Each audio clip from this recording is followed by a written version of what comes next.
একটা কুকুররে যদি কেউ লাঠি আলগি দেয়, এই কুত্তাটা ওটা বোঝে যে এটা দিয়ে আমার যদি বাড়ি দেয় আমার ক্ষতি হবে, এই জন্য কুত্তায় দৌড় মারে, ঠিক না? তাহলে নিজের কমপক্ষে নিজের ভালো, নিজের সেফ, এটা কুত্তাও বোঝে, এটা জানোয়ারও বোঝে। তো তুমি বোঝো না ভাইয়া, তুমি এদেরও বোঝো না? তোমার এই রাত দিন নারী দেখা, ছবি দেখা, উলঙ্গ দৃশ্য দেখা তোমার এই জাহান্নামের আগুনে পোড়াবে, এই এদেরও বুঝলা না? তোমার এই লাগাতার নামাজ না পড়া এই জীবন যে তোমার শেষ পর্যন্ত জাহান্নামে নিবে, এদেরও বুঝলা না? হায় হায় হায়, নিজের ভালোটাই তো কমপক্ষে বুঝলা না। কেমনে বললে বুঝবা? আমি তো আমার সবটুকু চেষ্টা করি, আমার জিন্দিগির ফিকির এটা মিশন, কিশোর যুবক ছেলে বদলাবে, ওরা দিনদার হবে, ওরা সেজদা দিবে আল্লাহকে। এক যুবক যখন সেজদা দেয় তো আল্লাহ তাআলার আরশ নড়ে ওঠে। আল্লাহ তাআলা আরশ আজিম থেকে বলে, যুবক আমার সেজদা দিলি, যা আমি ওয়াদা দিলাম তোরে এই আরশের নিচে ছায়া দেবে। তুই আসবি যুবক হাসরের ময়দানে, আমি তোরে আরশের নিচে ছায়া দেব। শাবুন নাশাআ ফি ইবাদাতিল্লাহ, নবীজি বলেন যে যুবক তার যৌবন কালটা আল্লাহর ইবাদতে বেড়ে উঠছে, আল্লাহ রাসূল সাল্লাল্লাহু আলাইহি ওয়াসাল্লাম বলেন আল্লাহ তাআলা তাকে আরশের নিচে ছায়া দেবে। ইউযিল্লুহুমুল্লাহু ফি যিল্লিহি, আল্লাহ নিজের আরশের ছায়ায় ছায়া দিবে। সুবহানাল্লাহ। এজন্য যুবকের সেজদা বড় দামি সেজদা, নওজোয়ানের সেজদা বড় দামি সেজদা। এজন্য তোমরা হিম্মত করো। ওই ছেলেটাকে বলো ভাই, ওই ছেলেটাকে, ওই অসভ্য ছেলেটাকে বলো মোবাইল বন্ধ করতে। বেটা তুমি এতে উঠে যাও বেটা, এই বেটা অপদার্থ কোথাকার বেটা। চিন্তা করছেন নি? ওরে দুইবার বললাম। আর এইটাই জীবন। কিছু ছেলে পেলের জীবন এমনই, এরা এত শক্ত হয়। এরার কথা হইলো যে তোর আব্বাও যদি কয় আমি লড়তাম না, আমি যেমনি আছি এমনি। হ্যাঁ, এটা সাংঘাতিক, জানেন না? কিছু ছেলে পেলে এমন শক্ত হয়ে যায়, কলিজা পাথর হয়ে যায়। এর কথা হইলো, যা বেটা তোর বেটা, এতে কত বালা হুজুর কইছে বেটা, এতে আরো কত মোড়া তাজা হুজুর দেখছি, আমার লড়াই তারছে না, দেড় বুড়িয়া হুজুর আইছে, আমার মতো বাটফার হয়ে লড়াই। আস্তাগফিরুল্লাহ, আস্তাগফিরুল্লাহ। রাগ হইও না বাপ, আমিও বললাম আমি ফেরাইতে চাই, এই জন্য আমি একটু শক্ত। মানে আমি তো আর এমন না যে কাজে লাগছি আইয়া, এই কারণে সেটাই কতক্ষণ দম খাই ফেললাম। এটা ঝগড়ার জন্য না, আমার এই মাকসাদই হলো তুমি কেন সেজদা করবা না, নামাজ কেন পড়তাম? কমপক্ষে এটা তো বোঝা উচিত যে আমি আল্লাহর সাথে আমার রাগ কিসের। এটা তো কোনো যুক্তিতে ভাই, একেবারে সামান্য বিবেকে যদি থাকো, আল্লাহর সাথে রাগ করবো কেন? তিনি আমার সবকিছু দিছেন, ঠিক না? আল্লাহ আমার সমস্ত প্রয়োজন পূরণ করতেছে, যে আমারে সব দিল, এবং আমি ডাকলেও দেয়, না ডাকলেও দেয়, এমন মালিক আমি পাবো কোথায়? মা গাররাকা বিরাব্বিকাল কারীম, আল্লাহ বলে বান্দা বলো না, এমন মেহেরবান মাওলা, আমার মতো দয়ালু রব থেকে কে তোমারে ধোঁকা দিল? এমন মালিক কই পাবা বান্দা? এমন মনিব কই পাইবা? কই পাইবা? হাদিস আছে নবীজি সাল্লাল্লাহু আলাইহি সাল্লামকে আল্লাহ তাআলা বলছে, বন্ধু আমার কোন বান্দা যদি 90 বছর পরেও জীবনের সব গুনাহ ছেড়ে দিয়ে আর করবে না ওয়াদা দিয়ে, 90 বছর বয়সেও যদি রাতের অন্ধকারে কোনোদিন চোখের পানি ফেলে, এক ফোঁটা চোখের পানি ফেলে গুনাহ ছেড়ে দিয়ে আর করবে না ওয়াদা দিয়ে আমার কাছে যদি মাফ চায়, দোস্ত আমি ওয়াদা দিলাম, কসম বন্ধু, আমি এমন 90 বছরের বুড়া তার গুনাহ সব মাফ করব। কুল ইয়া ইবাদিয়াল্লাযীনা আসরাফু আলা আনফুসিহিম লা তাকনাতু মির রাহমাতিল্লাহ। রব্বুল আলামিন বলেন, বন্ধু বলেন, ও আমার বন্ধু আপনি বলে দেন, হে আমার বান্দা, আল্লাহ বলতেছেন আমার বান্দা শোনো না, তোমরা যারা এই পরিমাণ গুনাহ করেছো যে নিজের জীবনটাকে জুলুম করে শেষ করে ফেলেছো, জীবনে বলতে কোনো নেকি নাই, ডানে বামে কোনো নেকি নাই, গুনায় গুনায় ভরা জীবন তোমাদের পুরা ডুবে গেছে।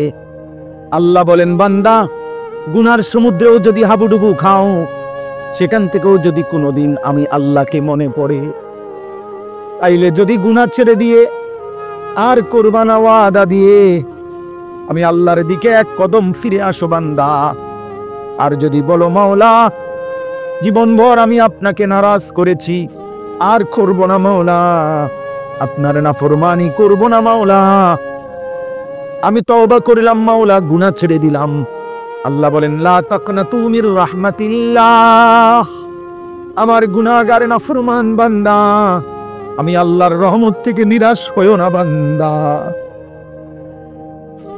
मायूस ना हो अहले ज़मीं अपनी खताओं से,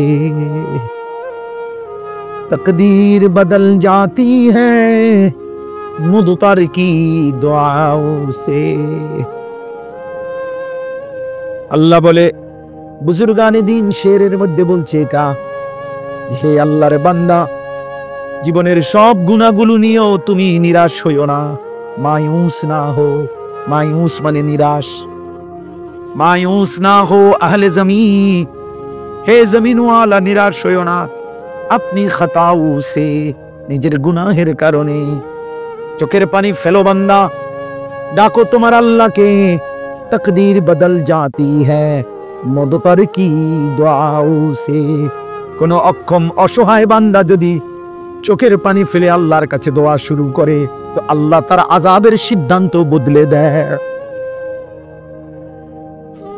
বদলেই দেয়। আল্লাহ আমাকে মাফ করে দেন।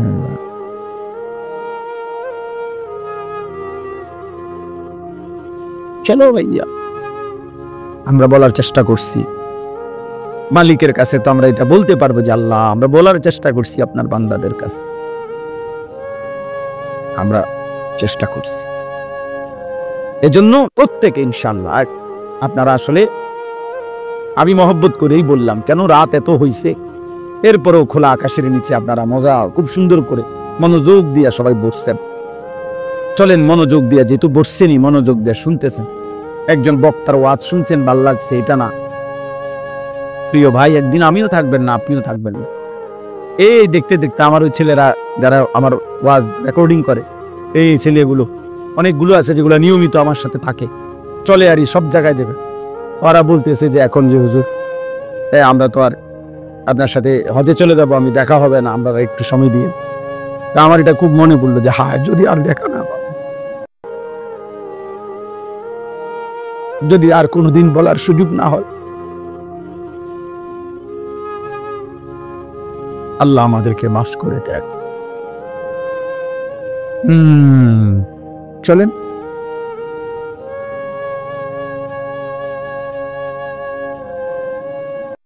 এই জন্য যুবক ছেলেরা বলো ইনশাআল্লাহ, হিম্মত করো, নামাজ পড়বেনি ভাই ইনশাআল্লাহ। ছেলেরা বলো, ছেলেরা তোমরা বলো ভাই, বলো ইনশাআল্লাহ আগামী দিনে সেজদাওয়ালা যুবক লাগবে ভাই, বিশ্বাস। আগামীর সময়টা মাহাদির পক্ষে, ইসলামের পক্ষে, সারা পৃথিবী, বাংলাদেশ না শুধু, সারা পৃথিবীতে কালেমার বিজয়ের জন্য, কোরআনের বিজয়ের জন্য, মাহাদির পক্ষে লড়বার জন্য, দাজ্জালের বিরুদ্ধে, ইহুদিদের বিরুদ্ধে, বেঈমানের বিরুদ্ধে যুদ্ধের জন্য সাহসী, ইমানদার, সেজদাওয়ালা যুবক লাগবে ইনশাআল্লাহ। তুমি নিয়ত করো যে সেদিনের সেই যুদ্ধে ইমানদারের পক্ষে যেন তুমি থাকো।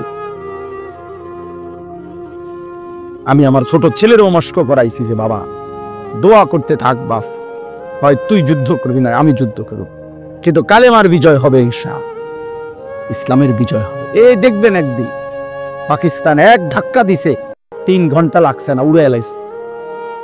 ইন্ডিয়া ঠান্ডা হয়ে গেছে, বুঝেন নাই? ঠান্ডা, একদম ঠান্ডা।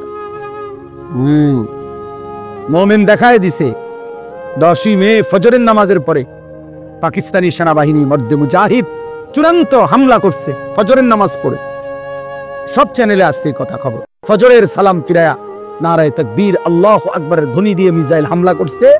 3-4 ঘন্টার ব্যবধানে ভারত মাথা নোয়াইতে বাধ্য হয়েছে। এই দেখবেন একদিন ইনশাআল্লাহ, একদিন ঘুম থেকে জেগে শুনবা যুবক ফিলিস্তিন বিজয় হয়েই গেছে। দেখো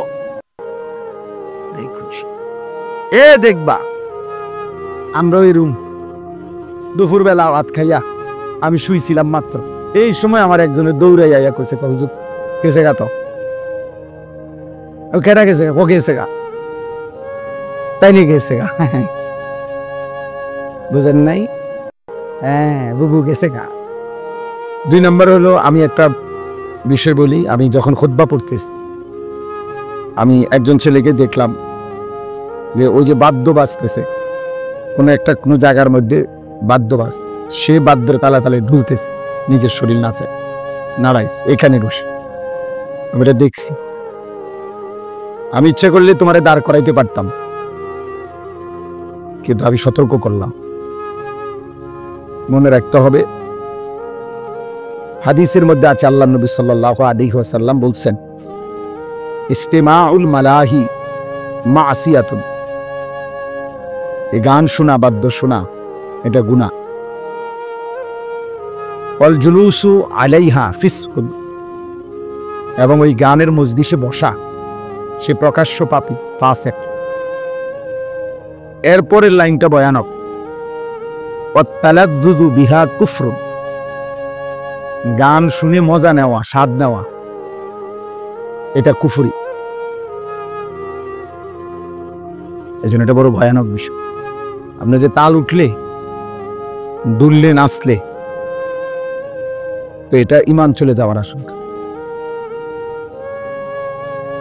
যে ভয়ানক বিষয়। হয়তো তোমার এমন অবস্থা যে তুমি যত নাফরমানি করো, হতে পারে শুক্রবারে তো নামাজ পড়ো, এই কথা মনে করে যে তুমি মুসলমান। হতে পারে তো তুমি কারো জানাজা পড়ো, এই কথা মনে করে যে তুমি তো মুসলমান। কিন্তু যদি আমার অজান্তে আমার ঈমান না থাকে, আমি বুঝলামে না বা জানলামে না, হাসরের ময়দানে গিয়ে দেখলাম যে নামাজগুলো পড়ি নাই সেগুলোও নাই, যে 2-1 ওয়াক্ত পড়ছি সেটাও নাই। কারণ ঈমান বিহীন কোনো ইবাদত কবুল হয় না, স্পষ্ট কথা এটা কোরআন। ওমান আরাদাল আখিরাতা ওয়া সাআ লাহা সা'য়াহা ওয়া হুয়া মুমিন ফাউলাইকা কানা সা'য়ুহুম মাশকুরা। আল্লাহ তাআলা বলেন, যে আখিরাত চায়, মানে জান্নাত চায়, আখিরাতের মুক্তি চায়, ওয়া সাআ লাহা সা'য়াহা, এবং জান্নাতের জন্য, আখিরাতের জন্য কঠোর পরিশ্রম করে, মানে আমলের মেহনত করে, ওয়া হুয়া মুমিন, এই অবস্থায় যে সে মুমিন।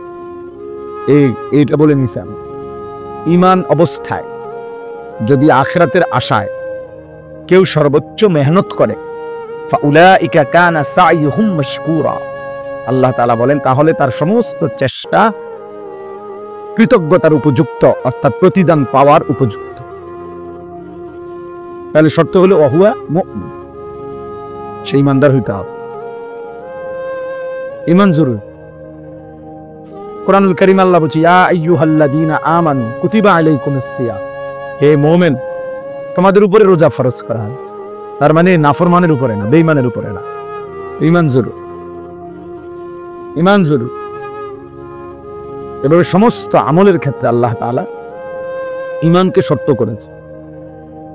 মান আমিলা সালিহাম মিন যাকারিন আও উনসা ওয়া হুয়া মুমিন, আল্লাহ বলেন পুরুষ কিংবা নারী ঈমান অবস্থায় যেই নেক আমল করবে, আমি আল্লাহ তাআলা তাকে ফালানুহইয়ান্নাহু হায়াতান তাইয়্যিবা, দুনিয়াতেই আরামের পবিত্র জীবন দান করব। ওয়ালা নাজজিয়ান্নাহুম আজরাহুম বিআহসানি মা কানু ইয়ামালুন, এবং তার সমস্ত আমলের বিনিময়ে আখিরাতে সর্বোত্তম বিনিময় জান্নাত দান। শর্ত হইল ওয়া হুয়া মুমিন, কি হইতে হবে? ঈমান হতে হবে। ঈমান জরুরি, ঈমান জরুরি। এজন্য দাওয়াত ও তাবলীগের মেহনতে ঈমানের মুযাকারা হয় বেশি, ঈমানের কথা তাবলীগের সাথীরা বেশি আলোচনা।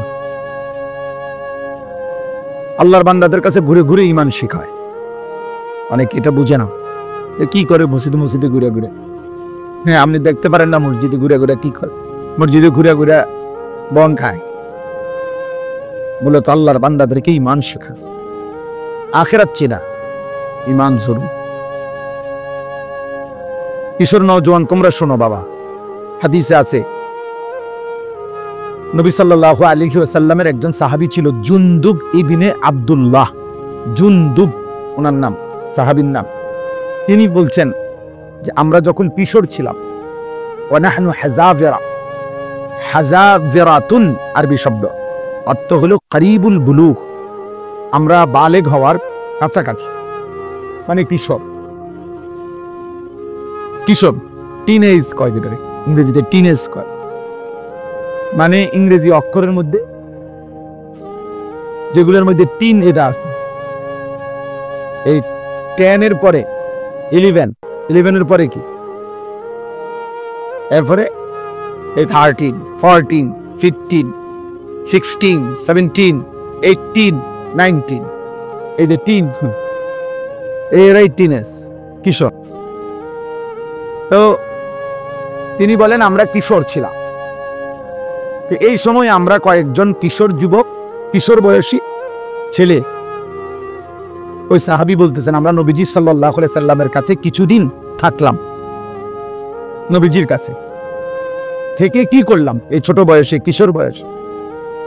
তো তিনি বলেন ফাতাআল্লামনাল ঈমান, আমরা এই কিশোর বয়সে নবীজির কাছে থেকে অবস্থান করে ঈমান শিখলাম। ফাতাআল্লামনাল ঈমানা, এজন্য দোস্ত ঈমান শিখতে হয়, মুসলমান হইতে হয়, মুমিন হইতে হয়। এমনি শুধুমাত্র লা ইলাহা ইল্লাল্লাহ এই বাক্যটা মুখস্থ জানলে যথেষ্ট না। এটা তো একটা বাক্য, কালেমা ঈমানের, এটা দরকার, এটা বাধ্যতামূলক। কিন্তু শুধু এই বাক্যটা জানা, বলা, এটা মুখস্থ থাকা, এটাই যথেষ্ট নয়। নবীজি সাল্লাল্লাহু আলাইহি ওয়াসাল্লাম বলছেন, একেবারে সব হাদিসের কিতাবে আছে, আল ঈমানু বিদউন ওয়া সাবউনা শু'বা, ঈমানের 70টার চাইতে বেশি ডালপালা রয়েছে, শাখা প্রশাখা। মোবাইল নামান, মোবাইল নামান, আসেন আবার মিয়া, বুঝছি না, আপনি ভালো না লাগবে চলে যান না। তো আল ঈমানু বিদউন ওয়া সাবউনা শু'বা, ঈমানের 70টার চাইতে বেশি ডালপালা রয়েছে, নবী সাল্লাল্লাহু আলাইহি ওয়াসাল্লাম বলছেন। তো মুহাদ্দিসিন উলামায়ে কেরাম ব্যাপক গবেষণা করে বের করছেন ঈমানের মোট শাখা প্রশাখা হলো 77টা। কয়টা? ঈমানের 77টি শাখা প্রশাখা। তো নবীজি সাল্লাল্লাহু আলাইহি ওয়াসাল্লাম বলেন ফাআফদালুহা কাউলু লা ইলাহা ইল্লাল্লাহ, এই 77টি শাখার মধ্যে সবচেয়ে বড় ডাল, সবচেয়ে বড় শাখা, প্রধান শাখা, আমরা লিখছেন কেন্দ্রীয় জানুষ্ঠি, মনে করেন কেন্দ্রীয় শাখা মানে প্রধান শাখা, মেইন ডাল, লা ইলাহা ইল্লাল্লাহ এই বাক্য বলা। তাহলে তো 77টা শাখার একটা প্রধান শাখা হইল কি? এই কালেমান। তো বাকি 76টা বলো ভাইয়া, ছেলেরা বলো বাবা, তুমিও বুঝো আমিও বুঝি যে তুমিও মরে যাবে আমিও মরে যাব, এটা সহজ কথা দোস্ত। তোমারও শেষ আছে, আমারও শেষ আছে, হাসলেও মরে যাবে, কাঁদলেও মরে যায়, এটা সবাই আমরা বুঝি। আমরা যে আল্লাহ তাআলার কাছে ফিরবো এ ব্যাপারে সবাই আমরা বুঝি। তো কাজে আমরা যেহেতু এই সাইড প্রত্যেকেই বুঝতে চেষ্টা করি, আমার একটা নিজস্ব দুনিয়ার চিন্তা চেতনা আছে, আমি পড়ালেখা করব, চাকরি করব, ব্যবসা করব, বিদেশ যাব, যেটাই হোক, একভাবে না একভাবে আমরা নিজেকে নিজে নিয়ে ভাবি কেমনে আমার দুনিয়া চালানো যায়, কেমনে আমার জীবন গড়া যায়। তাহলে একজন বিবেক হিসাবে, বুদ্ধিমান হিসাবে, যেহেতু দুনিয়া আমারই অংশ, তো আখিরাত তো আমারই অংশ, উচিত দুইটা একসাথে করে, দুইটা একসাথে করলেই তো ভালো। এটা তো একটা সহজ কথা, সহজ কথা। আমি আজকে প্রায় আমি হজে যাব, আমার বুধবার দিন ফ্লাইট ইনশাআল্লাহ। তাহলে আমি আজকে প্রায় বাসার জন্য কোরবানির বাজার সাজার প্রায় 20-30 হাজার টাকার বাজার করছি। তো বাজারও করলাম, তো আমি আবার মাহফিল আইসা আসরের নামাজের পরে আমার ব্রাহ্মণবাড়িয়া শহরে বয়ান ছিল, সেখানেও আইসা আমি আসরের জামাত ধরছি, জামাত পড়ে আবার বয়ানও করছি।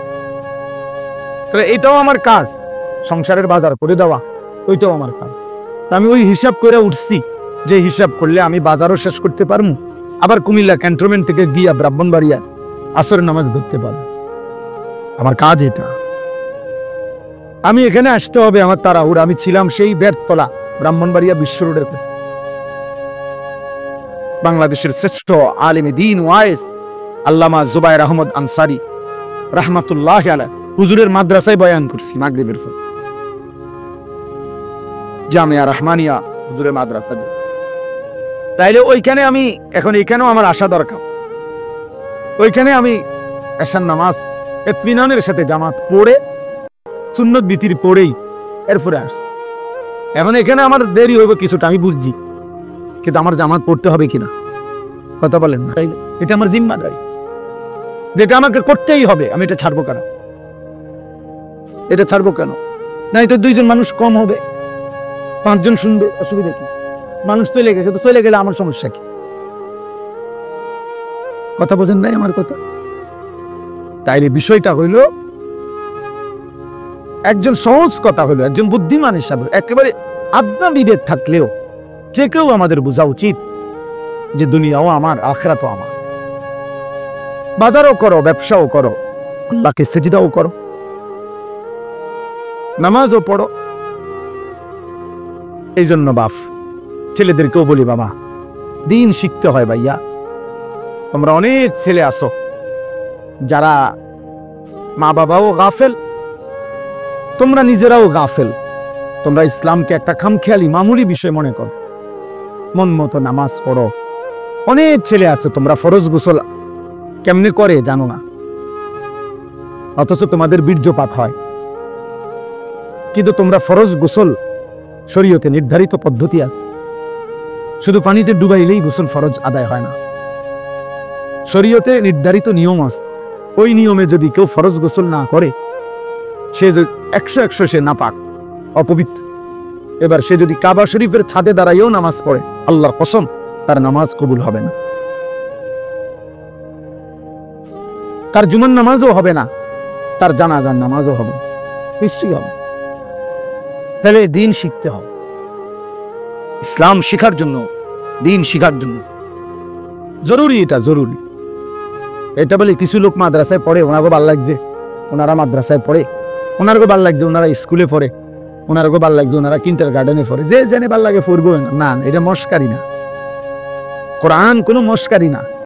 যে যার যেটা ভালো লাগে, যার মন চায় কোরআন শরীফ পড়ুক, যার মন চায় বাংলা পড়ুক, যার মন চায় ইংরেজি পড়ুক, না না, এটা এরকম একটা বিষয় না। এটা আমার ইবাদত। কোরআন শরীফ পড়া এটা শুধু একটা পড়া না দোস্ত, এটা একটা ইবাদত। কোরআনুল কারীম তেলাওয়াত করা একটা কি, বাংলা রিডিং পড়া ইবাদত, অঙ্ক করা ইবাদত। তাই এটার সাথে এটার মিল আছে কি? এই জন্য নীরবে আলহামদুলিল্লাহ অনেক সুন্দরভাবে বসছেন, শুনে বাবারাও বসছেন, ছেলেরা তোমরাও বসছো। বাপ বুঝতে শেখো, দিন শেখা দরকার। আখিরাত আমি বুঝি নাই বললেই আখিরাত নাই এমন না ভাইয়া, আমি খেয়াল করি নাই বললেই আখিরাত হবে না, বিষয়টা এমন না। তুমি হয়তো ভাবতেই পারো যাই বুঝি নাই কিছু, আমরা স্কুলে পড়ছি এত কিছু কি আর আমরা জানি? দোস্ত এই সমস্ত এই সামান্য কথায় আখিরাত টিকবে না। অনেক চাষারা আছেন, আপনারাও বলেন যে আমরা গ্রামের মানুষ, মূর্খ সুরক্ষ মানুষ, আমরা এত কিছু টোয়াইলি কি আর ওই বলি, আমরা কি আর পারব না? এই সমস্ত কথা বললে খোদার কসম বাবা আখিরাত টিকবে না। হাসরের ময়দান ফাজলামির জায়গা না, আপনার মস্কারি না, এটা সাদওয়ান না। আপনি গপ মারবেন বইয়া বইয়া, ফালতু কথা বলবেন, মস্কারি করবেন, জি না। 60 বছরেও যে মুসলমান হয়েও নিজের নামাজ সুন্দর করে নাই, 10টা সূরা শুদ্ধ করতে পারে নাই, ওই জিন্দেগি বদনসিব, দুর্ভাগা জীবন। ওই চাচাও বদনসিব, ওই দাদাও বদনসিব, বেটা দুর্ভাগা মানুষ। এটা জীবনটারে বাদ কতগুলো পানসুবাড়ি বন বিড়ি সাব স্কুটের মধ্যে শেষ করে দিছে, তামাশা করছে। জিন্দগিকে তামাশা করছে, মনে করছে মোল্লা মুন্সিরা এরকম কত কথায় কয় মাইতো না চাই না, মাইতেন না, আমরা মাইতেন না, অসুবিধা নেই। হ্যাঁ, আমরা বাতে তো খান, আমরা বাতে খাই, আমরা তার শুধু বন খাই না, ভাত খাই, এই দুনিয়া পার হইতেছি। আখিরাতে দেখবেন এই মস্কারির পরিণতি কি। তাকাদু তামান্নাজু মিনাল গাইজ কুল্লামা উলকিয়া ফিহা ফাওজুন সাআলাহুম খাজানাতুহা আলাম ইয়াতিকুম নাযীর। রব্বুল আলামিন বলে, জাহান্নামীকে যখন জাহান্নামে ফেলা হবে, জাহান্নামের ভীষণ আগুনে টকবক করবে, প্রচন্ড জাহান্নামের গর্জন আওয়াজ শোনা যাবে, আর জাহান্নামের ভীষণ চিৎকারে জাহান্নামের ফেরেশতারা তখন তাকে ডাক দিয়ে বলবে, আলাম ইয়াতিকুম নাযীর। জাহান্নামের ফেরেশতা বলবে, নাফরমান চিল্লাও কেন, তোমারে কি কেউ কোনো আল্লাহর ভয় দেখায় নাই? আলাম ইয়াতিকুম নাযীর, কোন ভয় প্রদর্শনকারী বান্দা কি তোমার কাছে আসে নাই? ক্বালু বালা, জাহান্নামী তখন বলবে, হ্যাঁ, কাদ জাআনা নাযীর, হ্যাঁ ফেরেশতা, আমার কাছে আল্লাহর পক্ষ থেকে ভয় প্রদর্শনকারী বান্দা এসেছিল। কত ইমাম সাহেব, কত আলেম ওয়াইজ, কত বক্তা, কত আউলিয়া, কত বুজুর্গ, কত নেককার মানুষ আমারে বারবার বারবার বলেছিল, ফাকাযযাবনা, আমি মিথ্যা মনে করেছিলাম। ওয়াকুলনা মা নাযালাল্লাহু মিন শাই, আমি বলছিলাম এগুলো আল্লাহ নাজিল করে নাই। ইন আনতুম ইল্লা ফি দালালিন কাবীর, আমি আরো বলেছিলাম তোমরা মোল্লা মৌলবীরাই বড় বেশি ভুলের মধ্যে আছো। সরাসরি কোরআন শরীফের তরজমা। অকালু লাউ কুন্না নাসমাউ আও নাকিলু মা কুন্না ফি আসহাবিস সাঈর। আল্লাহ বলেন, জাহান্নামী বলবে, ফেরেশতা, সেদিন দুনিয়ার জমিনে যদি একটু বুঝতাম অথবা একটু শুনতাম, তাহলে আজকে আমরাও জাহান্নামী হতাম না। ফাতারাফু বিদামবিহিম, আল্লাহ বলে জাহান্নামী তার সবগুলো পাপের স্বীকৃতি দেবে। সব স্বীকৃতি শুনে ফেরেশতা তখন বলবে, ফাসুহকাল লি আসহাবিস সাঈর, জাহান্নামী দূর হ, জাহান্নামের আগুনেই পড়ে থাক। শুনছেই যা, কিন্তু ফেরেশতা কি করবে? ফেরেশতার কোনো ক্ষমতা আছে কি? ফেরেশতা কি? মা সালাকাকুম ফি সাকার। প্রিয় যুবক শোনো বন্ধু, কুরআনুল কারীমে আছে, আল্লাহ বলেন জাহান্নামের ফেরেশতা জিজ্ঞেস করবে, নাফরমান, কি তোকে জাহান্নামে ফেললো? ক্বালু লাম নাকু মিনাল মুসাল্লিন, খোদার কসম জাহান্নামী বলবে, বন্ধু ফেরেশতা ভাই, আমি নামাজি ছিলাম না। লাম নাকু মিনাল মুসাল্লিন, আমি মুসল্লি ছিলাম না, নামাজি ছিলাম না। হ্যাঁ, কুরআনুল কারীমের মধ্যে আল্লাহ বলেন, কাল্লা ইদা বালাগাতিত তারাকি, আল্লাহ তাআলা বলেন নাফরমানের জান কবজ করতে যখন আজরাইল ফেরেশতা টান দিবে রূহটা ধরে, তখন এই রূহটা ছিঁড়ে কণ্ঠনালীর মধ্যে আইসা আটকায়া যাবে, বের হবে না।